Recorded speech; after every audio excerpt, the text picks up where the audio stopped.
నబీ సల్లల్లాహు అలైహి వసల్లం చెప్పారు, ప్రపంచంలో నీకంటే తక్కువ ఉన్నోడిని చూడు, దీనిలో నీకంటే ముందున్నోడిని చూడు.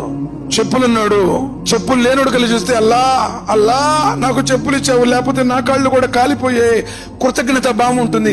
చెప్పులున్నాడు, బూట్లు ఉన్నాడు కలిసి చూసాడు అనుకో, क्या दिए जी मुझे अल्लाह, मेरे पास क्या है बोल के देखो उनके पास बूट आए, ఆటోమేటిక్ గా నా శుక్రు చేస్తావు. నువ్వు నిజంగా శ్రీమంతుడు ఎవరో తెలుసా? ఇప్పుడు డబ్బులుండోళ్ళని మనం అనుకుంటే డబ్బులుండోళ్ళు ధనవంతుడు, డబ్బులుండోడు ధనవంతుడు కాదు. ఒక పుణ్యకార్య నిమిత్తం ఒక దగ్గరికి వెళ్ళే పెద్ద షాపింగ్ కాంప్లెక్స్, కోట్లు విలువ చేసే వ్యాపారం. బాబు చందా రాయమంటే 200 రాశాడు. కోటీశ్వరుడు అతని దగ్గర పనిచేసే గుమస్తా ఉన్నాడే 10,000 నెలకి 2,000 రాశాడు. వీళ్ళిద్దరు ఇప్పుడు ధనవంతుడు ఎవరు చెప్పండి మీరు? డబ్బుండోడు ధనవంతుడు కాదు, దిల్లు ఉండోడు, అల్లా మార్గంలో ఇచ్చేవాడు.